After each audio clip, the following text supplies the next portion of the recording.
మహాకాళీ స్తోత్రం మొదలవుతోంది.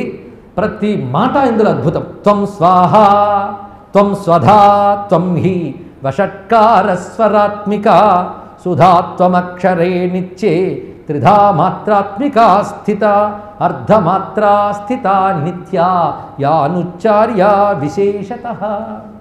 త్వమేవ సా త్వం సావిత్రి త్వం వేదజననీ పరా. ఇందులో ఒకదానికి లింక్ పెడుతూ గొలుసులోకి అల్లేడండి.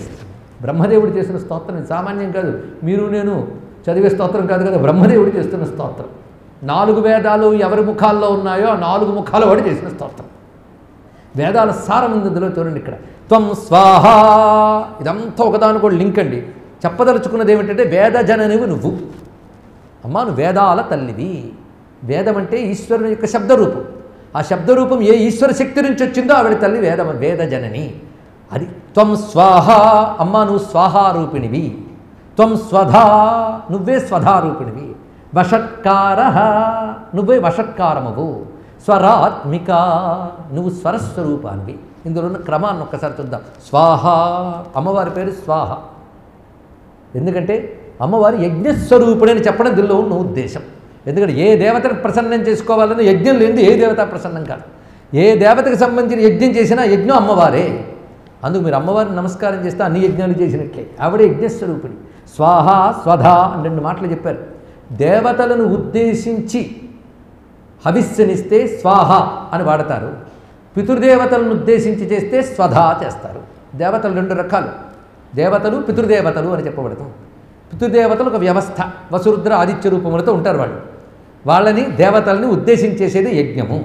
అందుకే దేవతలను ఉద్దేశించేటప్పుడు హవ్యము అంటారు, పితృదేవతలను ఉద్దేశించేటప్పుడు కవ్యము అంటారు. ఇక్కడ ఈ హవ్య కవ్యాలు ఇచ్చేటప్పుడు వాడవలసిన మంత్రం ఏమిటి అంటే దేవతలకైతే స్వాహ అనాలి, పితృదేవతలకైతే స్వధ అనాలి. ఆ రెండిటిని అని చేసే పని పేరు యజ్ఞము. అది వషట్కారము. వషట్కారం అంటే యజ్ఞము, ఇది తెలుసుకోవాలి. ఆశ్రావయ అస్తుస్రౌషట్ ఇత్యాది మంత్రములతో యజ్ఞం ప్రారంభిస్తారు. వషట్ అనగానే యజ్ఞం ప్రారంభింపబడుతుంది. అందుకే వషట్కారం అనగా యజ్ఞము. ఇక్కడ అంత తెలుసుకుంటే చాలండి. విశ్వం విష్ణు వషట్కార. అది ఎందుకు గుర్తు చేశారంటే విష్ణు సహస్రం వేరు, చండీ సప్తశతి వేరు కాదు. కొంతమంది చాలా ఎక్కువ పెంచేసుకుని పొద్దున్న విష్ణు సహస్రం చదువుతామండి, సాయంత్రం లలితా సహస్రం చదువుతామండి, మధ్యాహ్నం దేవి మహాత్మ్యం, రాత్రి కూడా సౌందర్యలహరి. అయ్యా ఇన్ని చేయలేకపోతున్నాను మళ్ళీ ఏడుపు. అయ్యో ఒక్కడు గట్టిగా చేస్తే చాలు కదా. ఇది చేస్తుంటే అది చేయలేకపోతున్నా అంటే దీని మీద మనసు నిలవదు, దాని మీద మనసు నిలవదు. ఎక్కువ పెంచుకోకండి. పోనీ మీకు కావాలంటే ఇవాళ లలితా సహస్రం చదువుకుంటే రేపు విష్ణు సహస్రం చదువుకోండి. ఎక్కడైనా ఒక్కటే అని ఎరుకుతో ఏది పట్టుకున్నా బాగుపడతాం, తెలుసుకుంటే చాలు. అందుకే వషట్కార, నువ్వు వషట్కార స్వరూపురాలివి అన్నారు ఇక్కడ. స్వాహ స్వధ వషట్ 3 చెప్పారు ఇక్కడ. చూడండి ఎంత అద్భుతమైన మాటలు. అందుకే దేవతలను ఉద్దేశించాలన్నా స్వాహ లేకపోతే దేవత పుచ్చుకోదు. మీ ఇంటికి ఎవరో వచ్చారనుకోండి, వెంటనే వాళ్ళు కూర్చుంటారు కుర్చీలో, మీరు వచ్చి టపీ అని కాఫీ గ్లాస్ పెట్టి పోతే వాళ్ళు తాగుతారా? వాళ్ళకి ఏమనాలి? కూర్చోండి కాఫీ తీసుకోండి అంటే తీసుకుంటారు. కానీ అలా కాఫీ పడేస్తే తీసుకోవడానికి, కుడితి పడిస్తే తాగడానికి పశువులైన వాళ్ళు.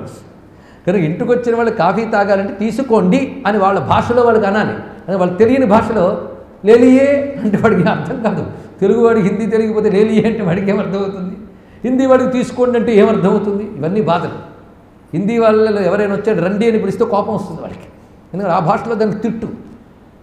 అందుకు వాళ్ళ భాషలో వాళ్ళకి చెప్తే వాళ్ళకి అర్థమవుతుంది. అలాగే దేవతలకు కూడా ఆహుతి ఇచ్చినప్పుడు ఊరికి నెయ్యి పోస్తే వారు తీసుకోరట. వాళ్ళకి అర్థమయ్యే భాషలో స్వాహ అంటే తీసుకుంటారు. అది అర్థం తెలిసింది కదా. స్వాహ అంటే దేవత స్పందించి పుచ్చుకుంటుంది, స్వధ అంటే పితృదేవతలు పుచ్చుకుంటారు. వాళ్ళ లాంగ్వేజ్ వాళ్ళది. అక్కడ యజ్ఞం చేస్తున్నాం. యజ్ఞంలో శబ్దం పలుకుతాం. శబ్దం పలికినప్పుడు స్వరం లేనిది శబ్దం లేదు. ఏ శబ్దానికైనా స్వరం ఉంటుంది. ఆ స్వరంతో మంత్రాన్ని పలకాలి. కనుక స్వాహ మంత్రంతో అంటాం కదా. ఇంద్రాయ స్వాహ అన్నామంటే ఇంద్ర మంత్రం చెప్పి ఇంద్రాయ స్వాహ అంటాం. వరుణ మంత్రం చెప్పి వరుణాయ స్వాహ అంటాం. మంత్రం చెప్పినప్పుడు యజ్ఞంలో మంత్రం ప్రధానం, మంత్రానికి స్వరం ప్రధానం. స్వరం అంటే ఒక శబ్దం ఎంత కాలంలో ఎంత పలకాలి, టైమింగ్. అదేగా స్వరం అంటే. ఉదాత్త అనుదాత్త స్వరితములని వేదస్వరములు చెప్పబడుతున్నాయి. కనుక యజ్ఞములో ప్రయోగించబడే స్వాహ స్వధ 2 నువ్వే. యజ్ఞస్వరూపానువు నువ్వే. యజ్ఞములో వాడబడే మంత్రములో స్వరానువు కూడా నువ్వే తల్లి అన్నారు ఇక్కడ. ఎంత అందమైన మాట అండి. ఆవలిస్తే అర్థం కాదు, ఆలోచిస్తే అర్థమవుతుంది. ఇది తెలుసుకోండి. ఇక్కడ అంత విశేషమైన అర్థములు ఉన్నాయి ఇక్కడ. అందుకే ఆలయాలు తిరగడం, మహిమలు రాయడం, మహిమలు చెప్పడం సబ్జెక్టు కాదు.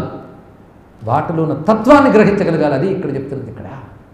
యజ్ఞం అనగానే యజ్ఞంలో నెయ్యి పోస్తున్నారు అనుకుంటే ఎలా అండి? ఎంత తెలియాలి కదా. కానీ స్వరాలు నువ్వు ఇంతవరకు స్వాహ, స్వధ, యజ్ఞం, స్వరం 4 నువ్వే. అన్ని మంత్రాలకి మూలము ఓంకారం. దాని నుండి అన్ని స్వరాలు వచ్చాయి. అందుకే సుధాత్వమక్షరే నిత్యే. ఆ స్వరము మంత్రము వల్ల లభించే ఫలము అమృతం, అంతే కదా. అమృతం అంటే ఆనందం కలిగించేది. కానీ యజ్ఞం వల్ల లభించే ఫలం ఏది? అమృతం. అంటే యజ్ఞం వల్ల స్వర్గానికి పోతారు, అమృతం తాగుతారని చెప్పుకోవడమే మాత్రం కాదు. యజ్ఞము వల్ల లభించే ఫలానికి పేరు అమృతము, అది తెలుసుకోవాలి ఇక్కడ. అందుకు యజ్ఞము వల్ల లభించే ఫలం సుధా, అది నువ్వే తల్లి అన్నారు ఇక్కడ. అంతేకాదు యజ్ఞములో వాడే సర్వ వేదమంత్రములకు మూలం ఓంకారం.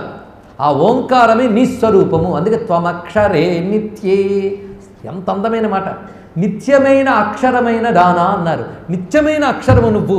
నిత్యమైన అక్షరం అంటే ఓంకారం అంటే. ఎందుకంటే ఓంకారం నుంచే సర్వవేదములు ఉత్పన్నమయ్యాయి, మళ్ళీ అన్ని ఓంకారంలోకి వెళ్ళిపోతాయి. ఓ నిత్యేకాక్షరం బ్రహ్మ. అందుకే నిత్యే అక్షరే అంటే నువ్వు ఓంకార రూపిణివి అన్నారు ఇక్కడ. ఎంత అద్భుతమైన మాట. ఓంకారం అని చెప్పకుండా చెప్పాడు ఇక్కడ. నిత్యే అక్షరం. ఓంకారంలో మళ్ళీ పార్ట్స్ ఉన్నాయి. ఆ పార్ట్స్ నువ్వే అన్నాడు. త్రిధా మాత్రాత్మికా స్థిత. త్రిధా మాత్ర. మాత్ర అంటే ఒక శబ్దము పలకడానికి పట్టే సమయం, అది మాత్ర అనేటువంటి. త్రిధా మాత్ర అంటే 3 మాత్రలు ఉన్నాయట ఓంకారంలో. ఏంటో తెలుసా? ఆ, ఉ, మా. ఓంకారంలో ఉన్న అకార, ఉకార, మకారములు 3 నువ్వేనమ్మా అన్నారు ఇక్కడ. ఈ 3 బయటకు వినబడుతూ ఉంటాయి. 4వది బయటకు వినబడదు కానీ ఉంది. అది సూక్ష్మస్వరూపం అని చెప్పబడుతుంది. దాన్ని మళ్ళీ చెప్తున్నాడు అర్ధమాత్ర. 4వది అర్ధమాత్ర అన్నాడు. ఎంత అందమైన మాట ఇక్కడ. ఓం అన్నప్పుడు ఆ ఊమ, ఆ ఓం వినబడుతుందండి. అన్నప్పుడు పైన వెళ్తుంది. అది పూర్తి అక్షరం కాదు, అర్ధమాత్ర, సగమే అది. అందుకే అర్ధమాత్రా స్థితా దేవి యా నుచ్చార్య విశేషత. ఎంత అందమైన శ్లోకం అనండి. యా అనుచ్చార్య విశేషత. ఇది తెలుసుకోండి. అనుచ్చార్య అంటే చక్కగా పూర్తిగా ఉచ్చరింపబడదు. విశేషత అనుచ్చార్య, విశేషంగా పలకం. ఓం అన్నప్పుడు ఆవుమా ఎంత స్పష్టంగా పలుకుతామో అనే పై నాదం ఉందే, అది విశేషముగా ఉచ్చరింపబడట్లేదు కనుక అర్ధమాత్ర అది.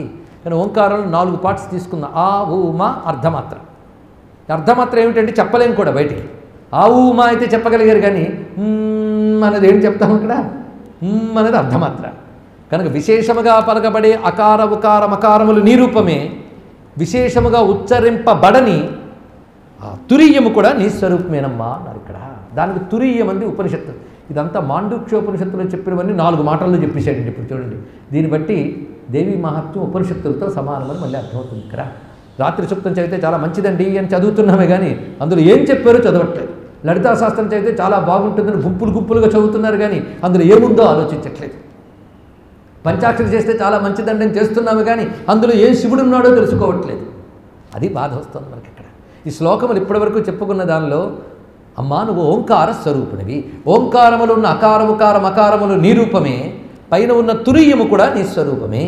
ఇది వివరిస్తున్నారు ఇక్కడ. త్వమేవ సా త్వం సావిత్రి త్వం వేదజననీ పరా. మొత్తానికి ఓంకారానికి, వేదములకి మూలమైనటువంటి సావిత్రివి నువ్వే. సావిత్రి అంటే గాయత్రి. గాయత్రి అన్నా, సావిత్రి అన్నా, సరస్వతి అన్నా ఒకే తల్లికి రూపములు.